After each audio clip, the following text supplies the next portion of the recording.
আসসালামু আলাইকুম প্রিয় দর্শক, যে যেখান থেকে দেখছেন সকলকে স্বাগতম এবং আশা করি আপনারা সকলেই ভালো আছেন।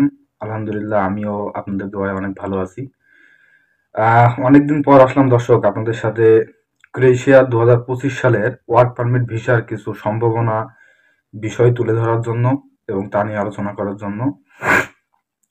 গত 10-15 দিন যাবৎ আমার হোয়াটসঅ্যাপে, আমার ভিডিওর কমেন্ট বক্সে ম্যাক্সিমাম ভাইদের একটাই প্রশ্ন যে ভাই 2025 সালে কি ভিসা দিবে না, নতুন পরিবর্তন আসছে, অনেক চেঞ্জ আসছে, অনেক কঠিন হয়ে যাচ্ছে।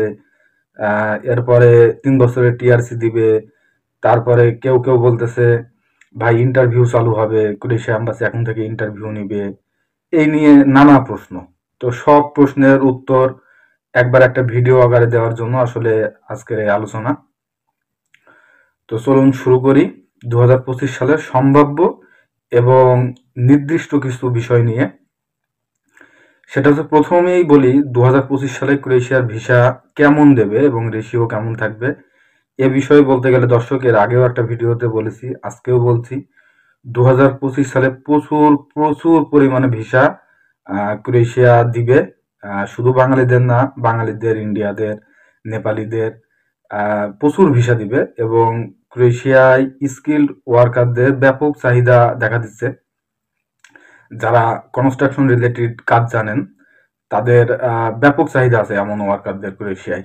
সো 2023-এ আপনারা জানেন প্রচুর ভিসা ক্রোয়েশিয়া এম্বাসি দিছে, 2024-এও দিছে।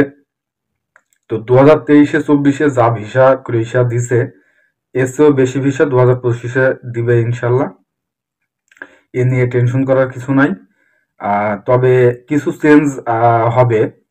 তার ভিতরে যেটা মানে অলরেডি শুরু হয়ে গেছে সেটা হচ্ছে, এরা স্কিল্ড ওয়ার্কার চাই। 2023-24-এ যেমন পাইকারি হারে সবাইরে ভিসা দিছে, এরকমটা আসলে আর হবে না হয়তো। অলরেডি এটি চালু হয়ে গেছে। এখন কোম্পানি যে ওয়ার্কারদেরই পারমিট ইস্যু করছে না কেন, আগে তাদের ভিডিও নিচ্ছে, তাদের দক্ষতা দেখছে যে তারা আসলে কাজ জানে কিনা, এগুলো যাচাই বাছাই করার পরেই একটি পারমিট ইস্যু করছে। তো আপনার ম্যাক্সিমাম এজেন্ট এখন ভিডিও সহকারে ফাইল চাচ্ছে, যারা ফাইল জমা দিতে চায় তাদের কাজের ভিডিও চাচ্ছে। এবং ক্রোয়েশিয়ায় যে সমস্ত কোম্পানি ওয়ার্কার নিবে তারাও ভিডিও দেখে ওয়ার্কার অরিজিনালে কাজ জানে কিনা, কাজ বোঝে কিনা, এটা দেখার পরেই একটু পারমিট ইস্যু করছে। তো সেই ক্ষেত্রে নন স্কিলে যারা 2023-24-এ আসছেন, আলহামদুলিল্লাহ ভালো। বাট 25-এ এটা এতটা ইজি হবে না।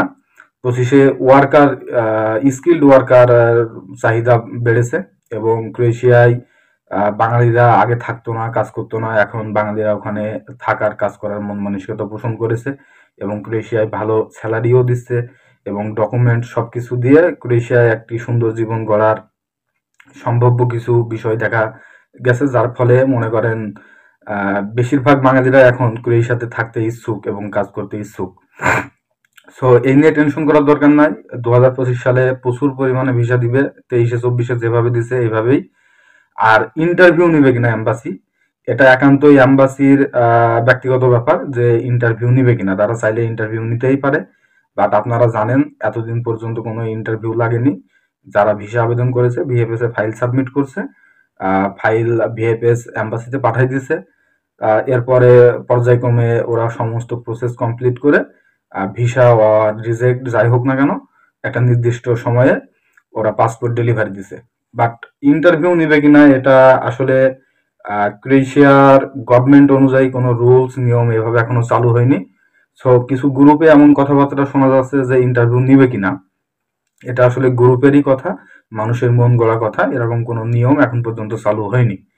তবে একটা জিনিস বলে রাখি, যদি ইন্টারভিউ চালু হয় বা ক্রোয়েশিয়া গভর্নমেন্ট সিদ্ধান্ত নেয় বা ক্রোয়েশিয়া এম্বাসি সিদ্ধান্ত নেয় যে ইন্টারভিউ নিয়ে এরপরে ভিসা দিব, সেই ক্ষেত্রে এটা আমাদের জন্য একটু ক্ষতিকর দিক। কারণ ইন্টারভিউ নিলে ভিসা রেশিওটা আস্তে আস্তে কমে যাবে, খারাপ হবে। এরপরে সবাই ভিসা পাবে না। যাদের যোগ্যতা আছে, যারা ইংলিশে ইন্টারভিউ দিতে পারবে এবং তাদের সমস্ত প্রশ্নের অ্যান্সারগুলো যথাযথ দিতে পারবে, তারাই শুধুমাত্র ভিসা পাবে। তো ইন্টারভিউটা আসলে এটা আসলে আমাদের জন্য একটু ক্ষতির দিক হয়ে দাঁড়াবে।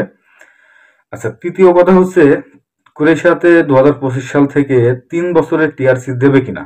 আসলে এই কথাটা আমরা 23শে ডিসেম্বর মাসেও শুনছিলাম যে 24 সালে যে ক্রোয়েশিয়া 3 বছরের টিআরসি দিবে, 3 বছরের পারমিট দিবে, এবং গভর্নমেন্ট একটি সার্কুলারও দিছিল যে এরকম সম্ভাবনা আছে, এরকম একটা সার্কুলার দিছিল, বাট ওটা কার্যকর হয়েছিল না। আর 2024-এ এখন পর্যন্ত আসলে এরকম কোনো সার্কুলারই চালু হয়নি যে 3 বছরের টিআরসি দিবে কিনা, 3 বছরের পারমিট দিবে কিনা, এরকম কোনো সার্কুলারই গভর্নমেন্ট দেয়নি। তো যারা বলতেছে 3 বছরের পারমিট দিবে, 3 বছরের টিআরসি দিবে, এটা একান্তই মন গড়া কথা। তো এই তো আর কিছু কয়েকটা দিন, এরপরে 25শে জানুয়ারি মাস চলে আসবে, তখন আসলে আমরা জানতে পারবো যদি কোনো নিয়ম গভর্নমেন্ট বেঁধে দেয়, সেটা সবাই জানতে পারবে। তো এখন এই বিষয়গুলো নিয়ে চিন্তা টেনশন না করাই ভালো। এবং 3 বছরের টিআরসি হইলেও কোনো যায় আসে না, 1 বছরের টিআরসি হইলেও কোনো যায় আসে না। আপনাকে ক্রোয়েশিয়া আসতে হবে, আশা নিয়ে কথা। আর আপনারা জানেন যে ক্রোয়েশিয়ার টিআরসি হচ্ছে গভর্নমেন্টের আন্ডারে না, কোম্পানির আন্ডারে। সো কোম্পানির আন্ডারে 3 বছর হোক, 4 বছর হোক, 5 বছরের টিআরসি হোক, এতে কোনো লাভবান হওয়া যাবে না। যদি টিআরসিটা 1 বছরেরও হয়, সেটি যদি গভর্নমেন্টের আন্ডারে হয়, তাহলে মানে অনেকটা সুবিধা পাওয়া যায়। বাট কোম্পানির আন্ডারে 3 বছরের টিআরসি হয়ে লাভ নাই। তো এটা আসলে মানুষের মন গড়া কথা, এরকম কোনো রুলস বা নিয়ম এখনো চালু হয়নি।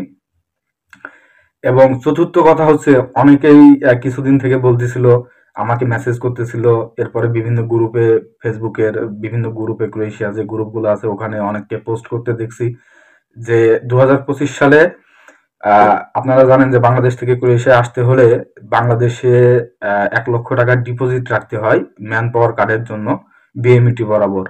তো এই টাকাটা নাকি ক্রোয়েশিয়ায় পুলিশ স্টেশনে জমা রাখতে হবে, এবং সেটার অ্যামাউন্ট নাকি 2500 ইউরো, যা বাংলা টাকায় 3 লক্ষ টাকার উপরে, প্রায় 4 লক্ষ টাকার কাছাকাছি। তো এই টাকা নাকি জমা রেখে এরপরে কোম্পানি আপনাকে ওয়ার্ক পারমিট দিবে, ভিসা দিবে, এরকম কথা অনেকেই বলছিল, শোনা যাচ্ছিল। এই নিয়ে অনেকে প্রশ্ন করে। দর্শক, এরকম কোনো কথা, এরকম কোনো নিয়ম এখন পর্যন্ত ক্রোয়েশিয়ান যারা সিটিজেন আছে, ক্রোয়েশিয়ার যে সমস্ত কোম্পানি আছে, ক্রোয়েশিয়ার লয়ার এবং ক্রোয়েশিয়া নিয়ে যারা প্রপারলি কাজ করে, তাদের কাছে কোনো নিউজ নাই। এগুলা একান্ত মানুষের মন গড়া কথা বলে একটা বিভ্রান্তি সৃষ্টি করছে, এদিকে কান দিবেন না। এরকম কোনো নিয়ম বা রুলস এখন পর্যন্ত চালু হয়নি। ইভেন ইউরোপের যত উন্নত দেশ আছে, কোনো দেশেই এরকম রুলস নাই। সো এটা আসলে একটা বিভ্রান্তিকর কথা, এটার কোনো ভিত্তি নাই, একটা ভিত্তিহীন কথা। আর আপনারা জানেন যে ক্রোয়েশিয়ার মানে এখন থেকে কনসুলেট অফিস ঢাকাতে চলে আসছে। বাংলাদেশ থেকে যারা ক্রোয়েশিয়া আসতে চান, তাদের অনেকটা পেরেশানি, অনেকটা সময়, অনেকটা টাকা সেভ হবে। এখন থেকে বাংলাদেশ থেকেই সমস্ত প্রসেস হবে ভিএফএস এর মাধ্যমে। এটা একটা ভালো দিক। তো আপনারা যারা ইউরোপে আসতে চান, তারা হচ্ছে একটা স্কিল তৈরি করুন, কনস্ট্রাকশন রিলেটেড কাজ শিখুন। তাহলে আপনারা মানে সবসময় ইউরোপে এসে আপনার পজিশন তৈরি করে নিতে পারবেন। আর যদি কাজ না জানেন, ইউরোপে এসে আপনি চরম বিপদে পড়ে যাবেন। মানে এটা বলার অপেক্ষা রাখে না যে কাজ না জেনে যদি আপনি ইউরোপে আসেন বা পৃথিবীর যে দেশেই যান না কেন, আপনি চরম বিপদে পড়বেন। সো একটা কাজ শিখে আসুন। আর ক্রোয়েশিয়া নিয়ে অনেক কথা বলার আছে। আমি আগামীকালকে থেকে ইনশাল্লাহ নিয়মিত ভিডিও দেব। ক্রোয়েশিয়ার টোটাল প্রসেস সঠিকভাবে করলে কেমন সময় লাগে, টোটাল প্রসেসটা কিভাবে হয়, কি কি ডকুমেন্টস লাগে, এই নিয়ে আগামীকালকে একটা ভিডিও দেব। এরপরে পর্যায়ক্রমে বিভিন্ন ইনফরমেশন আপনাদের সাথে শেয়ার করবো ইনশাল্লাহ। আমি একটু শারীরিকভাবে অসুস্থ ছিলাম, যার কারণে অনেক কথা রয়ে গেছে বলার, আমি ভিডিও করতে পারি নাই, দিতে পারি নাই। এখন মোটামুটি আলহামদুলিল্লাহ একটু সুস্থতা আল্লাহ দান করছে। আমি নিয়মিত ভিডিও দেবো, আমার জন্য সবাই দোয়া করবেন। এবং পরবর্তী ভিডিও দেখার জন্য সবাইকে আমন্ত্রণ জানিয়ে আজকের ভিডিও এখানেই শেষ করছি। সবাই ভালো থাকবেন। আসসালামু আলাইকুম।